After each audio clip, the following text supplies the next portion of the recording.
It is not enough to be well-meaning and kindly, but weak.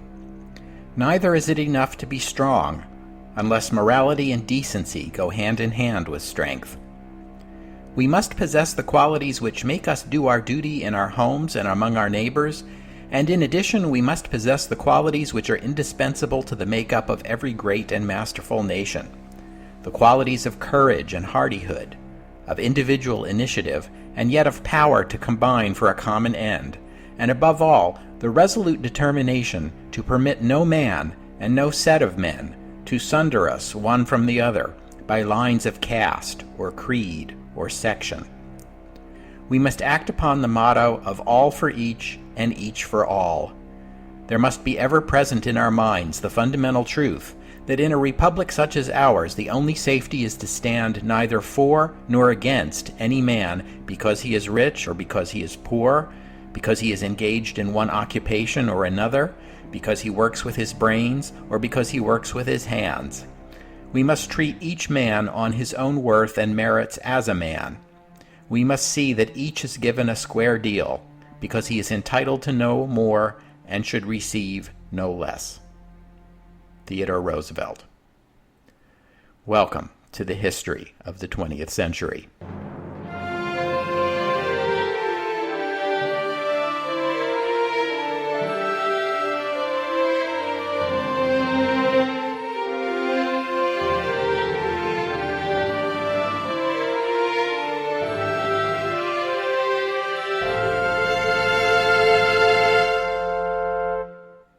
Episode 42. A Square Deal for Every Man.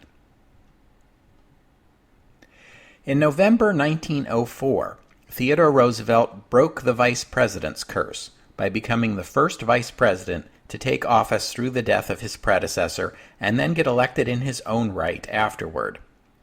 And he did it convincingly, winning the election with an historic margin. In 1904, there was no legal or constitutional impediment to a president pursuing a third term. What there was the Washington precedent. George Washington, the first president of the United States, had served only 2 terms. A third term could have been his for the asking, but Washington declined. He was 65 years old by then, with a long and distinguished career of public service, and no doubt had had enough. Not to mention that he had less than 4 years of life left to him, and would have died in office had he been reelected. The second president of the United States, John Adams, only got 1 term. The third president, Thomas Jefferson, also retired after 2 terms, as did the fourth, and then the fifth, and after that, it got to be a norm. The claim is sometimes made that Washington laid it down as a general principle that 2 terms should be enough for any president, but this is a myth. But how does this unwritten rule apply to Theodore Roosevelt? Since Roosevelt is now going to be the first person to serve a full 4-year term plus a fraction of another one, how do we count his terms? If he runs again in 1908, does that violate the norm? Well, it never came up before, so I guess it's up to Roosevelt to set the precedent himself. The nation didn't have long to wait. Shortly after his re-election, Roosevelt made a pledge that this term would be his last. The announcement was popular. We've already seen how much concern there was at this time with the influence of large corporations. Roosevelt and the Republicans had received many large corporate campaign contributions in spite of Roosevelt's aggressive antitrust policies, and some of his progressive supporters had begun to wonder if their hero had sold out. They welcomed his pledge because it ensured Roosevelt would be his own man for the remainder of his presidency. Although, as 1908 approached, Roosevelt would come to regret his promise, remarking that, in order to be released from it, he would gladly cut off his right hand at the wrist. During Roosevelt's first term, his Secretary of War was Elihu Root, whom I have mentioned in a few podcasts now.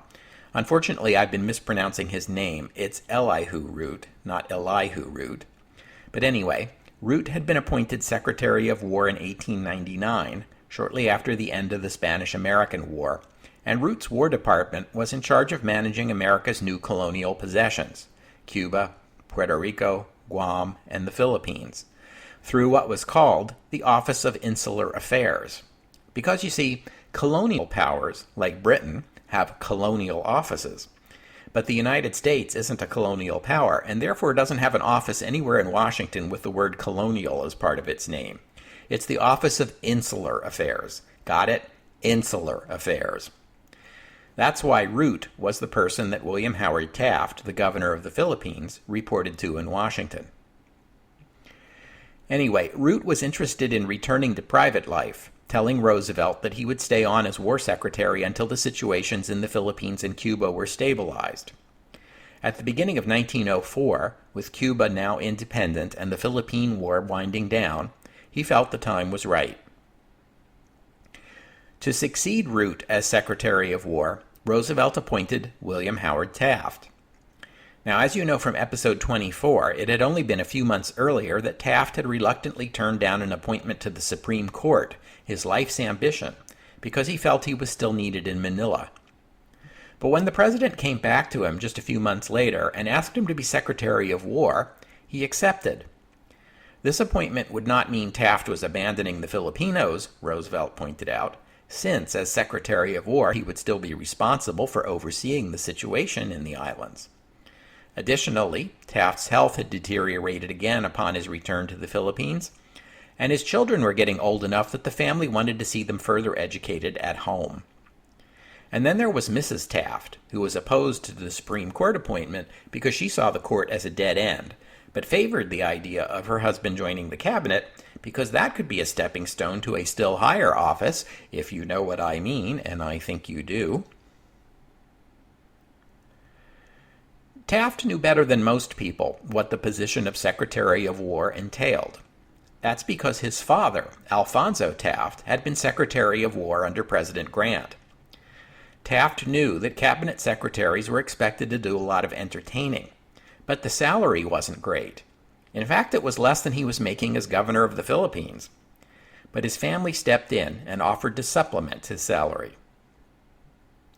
The Tafts proved popular in Washington. Mr. Taft's 320-pound frame meant whenever he entered a room, he commanded attention, and he was by all accounts kind and charming and easy to like. He had charmed them in Manila, now he was winning them over in Washington. And speaking of Washington society, the president's eldest and only child of his first marriage, Alice Roosevelt, now 19 years old, was also making an impression in Washington social circles, and not in a good way. She drank whiskey, smoked cigarettes, played poker with the men, and partied long into the night, which was scandalous by the standards of the time.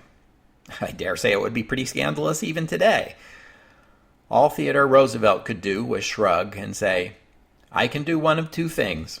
I can be President of the United States, or I can control Alice. I cannot possibly do both." The Supreme Court handed down its decision on the Northern Securities case in March 1904. I discussed this case in episode 17, where I already gave away the result. The government won its case by a 5-4 margin. The only disappointment for Roosevelt was the vote of Oliver Wendell Holmes, whom Roosevelt himself had appointed to the court partly with the thought of ensuring a favorable ruling in the Northern Securities case. Roosevelt had gotten his favorable ruling in spite of, not because of, Mr. Justice Holmes, who was one of the 4 dissenters. The following year, the Supreme Court would issue another ruling regarding the Beef Trust, another Sherman Act prosecution by Roosevelt's Attorney General, Philander Knox. Meatpacking was another example of an industry that had once been very small and local, by its very nature, since raw meat doesn't keep very long and doesn't travel very well. But in the 19th century, the inventions of first canning, then refrigeration, then the refrigerated railroad car, meant that it was now possible to operate huge sprawling slaughterhouses that covered hundreds of acres, most notably in Chicago. By the early 20th century, the so-called Big Six meatpacking companies controlled 75% of the U.S. market for meat and meat products. And when you talk about meat products in this period, you're talking about everything from fresh meat and canned meat to lard and margarine and soap to fertilizer and glue to paintbrushes and buttons. These companies had been colluding with each other and with the railroads to fix prices and squeeze out competition. In court, one of their defenses was that the operation of a slaughterhouse is all within the borders of one state and therefore outside the reach of federal regulation. A unanimous Supreme Court dismissed that idea, holding that since the economic effect of the Big Six's price fixing was felt all across the country, that made it the business of the national government. It may have given President Roosevelt some satisfaction that the author of the opinion was Oliver Wendell Holmes. As for Taft, his role in the Roosevelt administration was much more important than just Secretary of War. You won't be surprised if I tell you that Taft kept a watchful eye on the situation in the Philippines, maintaining close contact with the new Governor General there, a man named Luke Wright, a right-handed English cricketer best known... Wrong Wikipedia page. Give me a second here. I meant to say Luke Wright, a Tennessee attorney who had been a member of Taft's Philippine Commission and who had succeeded Taft as Governor General there. Wright would later become U.S. Ambassador to Japan, and in 1908 would succeed Taft as Secretary of War. Wright saw eye to eye with Taft on matters of Philippine governance and served as Governor General to Taft's satisfaction. Congress had passed legislation in 1902, the Philippine Organic Act, which provided for the election of a Philippine Assembly, which was elected in 1907, and which would serve as the lower house of a bicameral legislature, the upper house to consist of the Philippine Commission, appointed by the U.S. President, initially with 5 U.S. and 3 Filipino members. The Philippines were also granted 2 non-voting commissioners who were seated in the U.S. House of Representatives. Roosevelt also tapped Taft to supervise the Panama Canal Commission, to act as the administration's liaison to Congress, and consulted with him frequently on policy issues. Roosevelt grew to trust Taft and his advice, although some close to the president and the secretary worried that Taft was too much of a yes man, and that Roosevelt was coming to trust and rely upon Taft's advice so heavily precisely because Taft was telling Roosevelt what he wanted to hear. The Republican Party convention that had renominated Roosevelt in 1904 had done this with a notable lack of enthusiasm. The party regulars still didn't like or trust Roosevelt very much, although his enormous popularity made it unwise to try to replace him, even if anyone else had stepped forward, which no one had shown any interest in doing other than Mark Hanna, who had passed away a few months too soon. The convention nominated a senator from Indiana, Charles Fairbanks, as its vice presidential candidate. Fairbanks was an attorney who had gotten rich representing railroad interests and was very much an old-guard, pro-business Republican in the mold of Mark Hanna. Roosevelt was not at all happy with Fairbanks and would have much preferred a more progressive running mate, but deemed the issue not worth the fight and accepted Fairbanks as a sop to the conservative wing of the party. Remember how I said it wasn't yet considered appropriate for a presidential candidate, especially an incumbent, to go out and actually campaign? Well, that was still the case, and Roosevelt, despite his popularity and his skill as a public speaker, did little actual campaigning. With the relationship between Roosevelt and Fairbanks strained, it fell to William Howard Taft to barnstorm the country, making the case for the president's re-election. Unlike Roosevelt, Taft did not enjoy the political fray and was uncomfortable with public speaking. But he did his job well enough, and Roosevelt was pleased with the results. I mean, really, how can you argue with a landslide? And so, Roosevelt and Fairbanks were sworn in on March 4, 1905. Since Roosevelt had already promised not to run again, speculation as to who might become his successor was already rampant. When asked himself, Roosevelt began to suggest Taft as the man he would most like to see succeed him. Back in episode 26, when we talked about the St. Louis World's Fair, I mentioned that Scott Joplin composed a piano piece called The Cascades, inspired by the grand array of fountains and artificial waterfalls that flowed down along the sides of the stair to the festival hall. I would have played that piece in that episode, but I didn't have a recording of it. I have one now, and since we're only a few months after the close of the fair, let's take a break and have a listen. This is a period recording, and by period recording, I don't mean the scratchy phonograph records of the period, which have poor sound quality by today's standards, and which the recording industry is doing its best to muddy the copyright status of. This is from a player piano roll. Player pianos were just coming into their own in 1905. They are mechanized pianos that can play music from a paper roll. Holes in the paper signal the machine which notes to play and when. The cool thing is, here in the 21st century, we can scan these old piano rolls, digitize the data, and use it to make synthesized music, which is what this is.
I've already mentioned the Standard Oil Company, the most egregious of the so-called trusts that were a major concern at this time. The newly created Federal Bureau of Corporations, under its commissioner, James Garfield, the son of the assassinated president, began to investigate the operations of this company, and muckraking journalist Ida Tarbell was continuing to publish exposés of the company, even after the publication of her most famous work, The History of the Standard Oil Company, in 1904. Now, the first commercial oil well in the United States was drilled in 1859 in Titusville, Pennsylvania. Over the remainder of the 19th century, U.S. oil production expanded outward from this location across western Pennsylvania, western New York, and down the Ohio River Valley into West Virginia, Ohio, and Kentucky. Oil was also being extracted in and around Los Angeles, California by the late 19th century, but the oil there was thicker and had less commercial value than Pennsylvania oil. But in 1892, commercial oil drilling began in Kansas. In 1894, the first oil well was drilled in Texas. And in 1897, oil was discovered in the Indian Territory. By 1905, it had become clear that there were more petroleum reserves in this part of the country than there were in the East. The Indian Territory was a region that had been set aside for Native American tribes from the eastern United States, tribes that had been forcibly relocated there in the 19th century. The Indian Territory had had a native majority for most of its existence, but many European American settlers began moving there after the Civil War, and by the beginning of the 20th century, the territory was only about 10% Native American. In 1905, a Native American-led movement held a constitutional convention and a referendum and applied for admission to the Union as the state of Sequoia. The Eastern Republican establishment was leery of this idea, as the oil boom would surely mean that the neighboring Oklahoma Territory would also be applying for statehood. Now, back in 1888, Eastern Republicans had had no problem dividing the Dakota Territory into two states, North and South Dakota, for the purpose of giving the U.S. Senate 4 new safe Republican seats instead of just 2. But the Oklahoma and Indian territories looked alarmingly like places that might send Democrats to the Senate if given the opportunity, and so the Eastern Republicans, including Theodore Roosevelt and his administration, insisted that the two territories would only be admitted to the Union as a single state. And so it was back to square one, and a new constitution drafted jointly by the two territories, which were finally admitted to the Union together as the state of Oklahoma, the 46th state of the United States. Now, the only U.S. territories left that had not received statehood were Arizona and New Mexico, along the Mexican border between Texas and California. Oh yeah, and Alaska and Hawaii, if you want to count them. But as oil drilling was booming in Texas and in Kansas and in the future state of Oklahoma, Standard Oil moved in and soon controlled the means of refining and shipping petroleum in the region. A barrel of oil in Kansas sold for $1.18 in 1904. In 1905, the same barrel of oil only got you 37 cents. That was because there was no one left to sell to except Standard Oil. In 1905, the newly elected governor of Kansas proposed that the state build its own oil refinery to offer competition to Standard Oil. Ida Tarbell moved there to cover the story, and the federal government added the shenanigans in Kansas to its investigation of the company. Key to Standard Oil's clout was that it controlled the pipelines and worked hand in glove with the railroads, meaning there was no way to move either crude oil or refined petroleum products out of Kansas without the blessing of Standard Oil.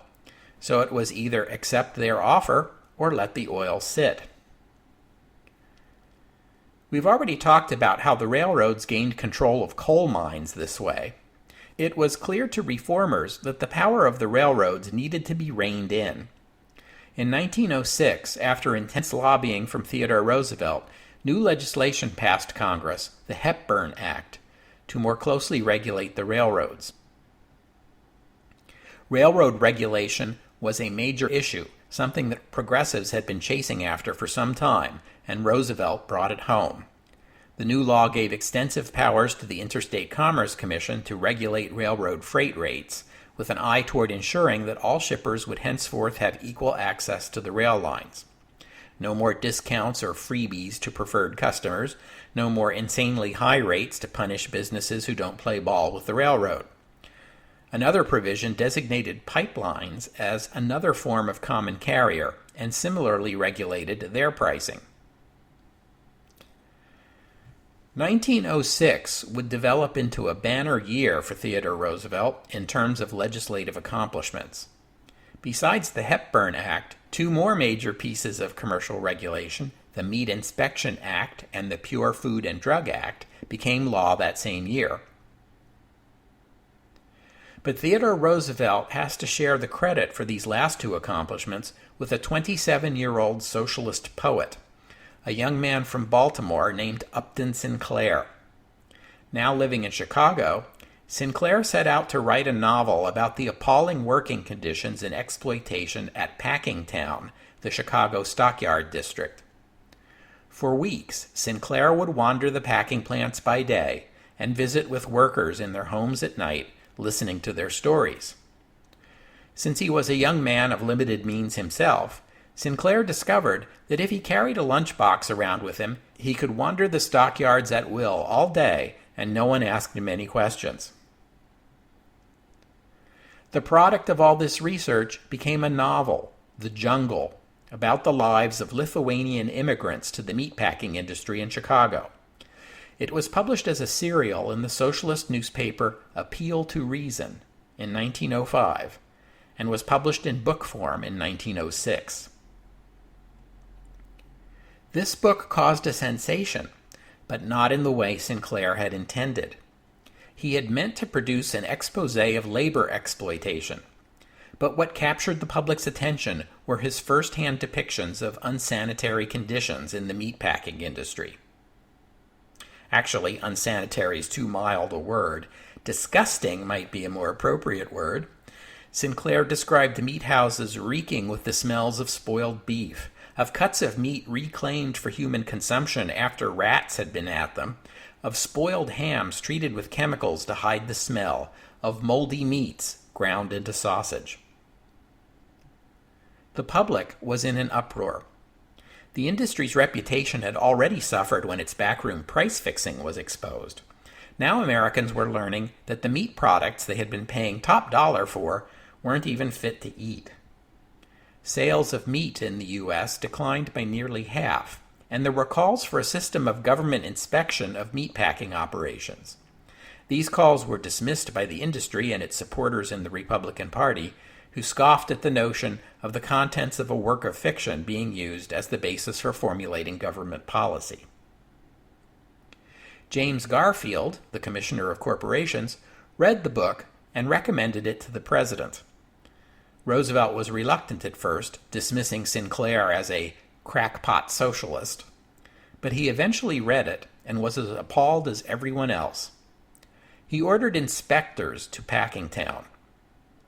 It was supposed to be a surprise inspection, but the meatpacking companies were tipped off and did their best to clean up for the inspections. Crews worked around the clock for weeks, but even so, the cleaned-up slaughterhouses were still so awful that the inspectors wrote up a report confirming everything Sinclair had written in his novel. But Sinclair was beginning to notice that his book was drawing public attention to the poor quality of the meats, but not to the plight of the workers as he had intended. He complained to Roosevelt, who responded, "I have the power to deal with the one and not with the other." And indeed, the plight of the workers never did get the attention Sinclair was hoping for. Later that year, he would say to Cosmopolitan magazine, "I aimed at the public's heart, and by accident I hit it in the stomach." By May of 1906, progressives in the Senate had introduced the Meat Inspection Act, a law authorizing the Department of Agriculture to inspect meat animals and meat products and condemn those deemed unfit for human consumption. Of course, as we have seen, the Senate of this era is packed with men of business, and the Beef Trust had a lot of friends there. What are the odds that these guys will vote to approve government inspections of their buddies' plants? Well, Roosevelt overcame their opposition easily by showing them his inspector's report and threatening to release it to the newspapers if they did not act. The bill passed the Senate in 3 days. The House of Representatives turned out to be the greater challenge. The powerful chair of the House Agriculture Committee, James Wadsworth of New York, was a cattleman himself and a close ally of the Beef Trust. His committee held hearings, inviting a parade of industry experts who swore back and forth that the stockyards were just as clean and wholesome as the average American kitchen. At this point, and impatient Upton Sinclair leaked some of the details of the federal report to the New York Times in an effort to unblock the bill in the House. An irritated Theodore Roosevelt wrote to Sinclair's publisher, "Tell Sinclair to go home and let me run the country for a while." But a few weeks later, with no progress having been made, Roosevelt himself did release a summary of the report, which led to yet another furor. The New York Post printed a satirical little ditty that went like this. Mary had a little lamb, and when she saw it sicken, she shipped it off to Packingtown, and now it's labeled chicken. This final burst of outrage did the trick, and the Meat Inspection Act became law. And there was more to follow. The chief chemist of the U.S. Department of Agriculture, Harvey Washington Wiley, a man who had held that position for 24 years, had been doing research into the effects of chemicals used as preservatives in foods on human health, and was a vocal advocate of federal legislation, the proposed Food and Drug Act, to regulate chemical additives in foods and cosmetics. This proposed bill was never popular with the pro-business conservatives in the Republican Party, of course. Nelson Aldrich, senator from Rhode Island and one of the staunchest pro-business and anti-Roosevelt members of the Senate, spoke scathingly of the bill, raising the specter of the federal government regulating what every individual American ate and drank. What next, Aldrich would ask? Are we going to be sending our citizens to jail for the crime of eating something that the chemists at the Department of Agriculture have decided they shouldn't be eating? And then there was the patent medicine industry. In our day, calling something a patent medicine is pretty much dismissing it as worthless at best, harmful or fraudulent at worst. And that was exactly the problem with the industry. Collier's magazine had been publishing groundbreaking investigative pieces analyzing the patent medicine business. For example, the Lydia Pinkham Company of Lynn, Massachusetts, advertised heavily in newspapers across America, offering medicines for women. The advertisements included a picture of kindly Mrs. Pinkham and the promise that she would personally answer questions and offer advice on women's health issues to anyone who wrote to her. Collier's printed a photograph of Mrs. Pinkham's grave. She had died in 1883, over 20 years ago. Collier's also exposed the fact that the patent medicine companies, which were major advertisers in the newspapers of the day, had clauses in their contracts with the newspapers that said the papers could not publish news articles that put their industry in a bad light, nor could they editorialize for government regulation of patent medicines. Collier's hired experts to test hundreds of patent medicines and revealed that many were made of meaningless ingredients like spring water, starch, sugar, and glycerin, and were being marketed as cures for everything from coughs to cancer. But worse than that, many patent medicines contained alcohol, or cocaine, or marijuana, or opium derivatives like morphine and heroin. With no labeling, parents were unwittingly giving potentially dangerous drugs to children, even to infants. An overlooked aspect of this story is the role of women. All the way back in episode 6, I mentioned how by the latter part of the 19th century, shopping was increasingly becoming women's domain. Obviously, cosmetics were always a commodity marketed largely to women. Women also bought most of the food and did most of the cooking for their families, and many of these patent medicines were either marketed for women or for infants and children, which meant they were usually purchased and administered by mothers. It's not hard to imagine the reaction of the average middle-class American mother to the news that the cosmetics she's been using contain poisonous chemicals, or that the sausage she's been cooking up for her family contains moldy meat, or that the cough syrup she's been giving little Mildred contains heroin. So, the purity of foods, drugs, and cosmetics was very much a women's issue, although we don't usually think of it that way anymore. In 1891, the National Consumers League was organized by women activists like Jane Addams and Florence Kelley. It's still in business today. Women's groups regularly invited experts like Harvey Wiley to come and give lectures on food and drug safety. In 1905, several of these activists met with President Roosevelt to ask for legislative action. Roosevelt advised them to petition Congress. And by the summer of 1906, members of Congress had received over 1 million letters from women calling for passage of the Food and Drug Act. No doubt the revelations in the meatpacking industry helped raise awareness. It also helped beat down congressional resistance, and the Food and Drug Act would be passed by Congress and signed by the President. Among its requirements was that patent medicines list their ingredients on the label. And once that went into effect, ingredients like cocaine and heroin began to disappear from the medicines, even before they were eventually outlawed altogether. The Antiquities Act became law the same month. This law entitles the President of the United States by proclamation to create national monuments on any public land. It's important because declaring a piece of territory a national monument gives the President the power to protect places with archaeological or historic or scientific interest from commercial exploitation. Theodore Roosevelt would declare many national monuments during the remainder of his presidency, putting into effect his call for the preservation of the natural beauty of the West that he first made back in 1903. The first national monument was Devil's Tower, Wyoming, which became a national monument just 3 months after the law was enacted. Roosevelt would declare the Grand Canyon a national monument in 1908, fulfilling his promise to preserve it. All in all, 1906 was a remarkable year for legislative reform. Even progressive Democrats found themselves grudgingly admitting that the Roosevelt administration and the Republican Congress were boldly tackling the major domestic issues of the day. The New York Times editorialized that, "During no session of Congress since the foundation of the government has there been so much done, first, to extend the federal power of regulation and control over the business of the country, and second, to cure and prevent abuses of corporation privileges."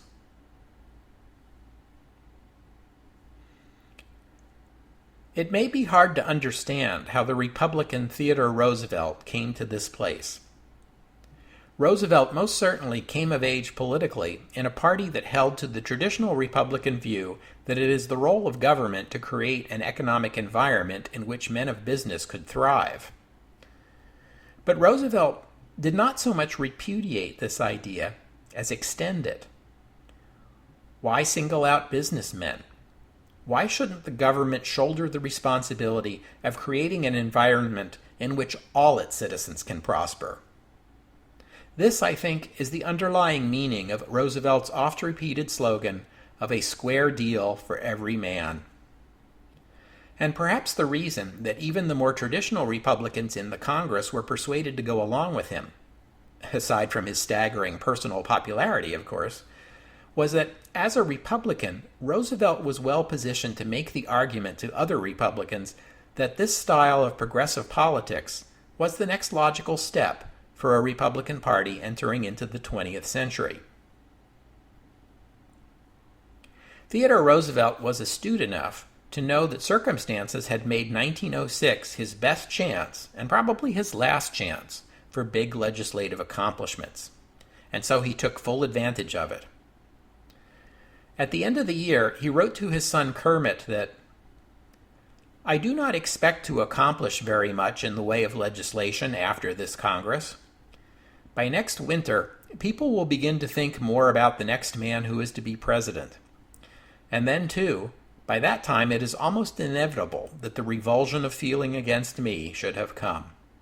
It is bound to come sometime, and it is extraordinary that it has not come yet." We'll have to stop there for today, but I hope you'll join me next week on the history of the 20th century As we close out Theodore Roosevelt's presidency with an examination of his last days in office. An economic downturn in 1907 will end the Republican administrations of McKinley and Roosevelt's 10-year run of good economic news and take some of the shine off Theodore Roosevelt's reputation, as he himself predicted, although you could hardly call it revulsion. More like the bloom is off the rose. That's next week on the history of the 20th century. Oh, and one more thing. I want to say a few words about Coca-Cola. Because anytime you start talking about patent medicines and how they used to have cocaine in them and such, many people's minds leap immediately to the stories that we've all been told about the history of Coca-Cola. Everyone sort of knows that Coca-Cola used to contain cocaine, but there's a lot of rumor and misinformation about this. So let's set the record straight. In the late 19th century, a Corsican named Angelo Mariani began marketing a wine in France that had had coca leaves steeped in it. It was touted for its health benefits, and soon it was being exported. Its customers included such illustrious names as Ulysses Grant and Pope Leo XIII. In Atlanta, Georgia, a druggist named John Pemberton created a product that he called Pemberton's French Wine Coca Tonic to compete with the popular import. In 1886, though, Fulton County, Georgia became a dry county, and Pemberton's product suddenly was illegal in his hometown. So he created a new wine-free product to replace it. He kept the coca extract and the cola nut extract, but he replaced the wine with sugar and carbonated water. It was sold at drugstore fountains under the name Coca-Cola, probably a reference to the coca leaves and cola nuts that were two of its ingredients. Pemberton touted this concoction as a patent medicine that cured a variety of disorders, including impotence. Cola syrup was also being sold as a medicine to cure stomach disorders, although I'm not sure that that syrup is the same recipe as the stuff that was being sold at the soda fountain. Anyway, Pemberton died in 1888. There was much quarreling and litigation over who owned the recipe and who owned the trademark name Coca-Cola, but I won't trouble you with all that. The important thing is that the product itself remained a big seller. The Coca-Cola Company began giving out tickets good for one free Coca-Cola at any drugstore fountain, because they found that once people started drinking the stuff, they kept drinking it. I'm sure they did. In 1899, the company began selling Coca-Cola in bottles for 5 cents each. This opened up a whole new market. African Americans, people who could not drink Coca-Cola at Atlanta's whites-only drugstore fountains, but could and did buy the bottled product. In no time, white Southerners began freaking out. Within a couple of years, newspapers across the South were publishing articles, with very little in the way of facts to back them up, about how Coca-Cola was turning African American men into cocaine fiends who then went around uncontrollably raping white women, which is ironic when you consider that the stuff used to be touted as a cure for impotence. But as we've already seen, this fear of African American men and white women touches something very deep in the American psyche. Anyway, faced with threats of legislative banning in a number of southern states, the Coca-Cola Company took out the cocaine in 1903. They replaced it with caffeine and more sugar. Bear in mind here that cocaine was still a legal product in 1903 and would remain so until 1914. In 1909, the United States government took legal action against the Coca-Cola Company under the Food and Drug Act. Not because they were adding cocaine, that was already gone, but because they were adding caffeine. After years of litigation and threats of new legislation, a settlement was reached between the government and the company. Under this agreement, the U.S. government would set a legal limit on the amount of caffeine permitted to be added into soft drinks. Today, that limit is 72 milligrams for a 12-ounce serving. Today's Coca-Cola contains about 45 milligrams per 12-ounce serving, well below the legal maximum.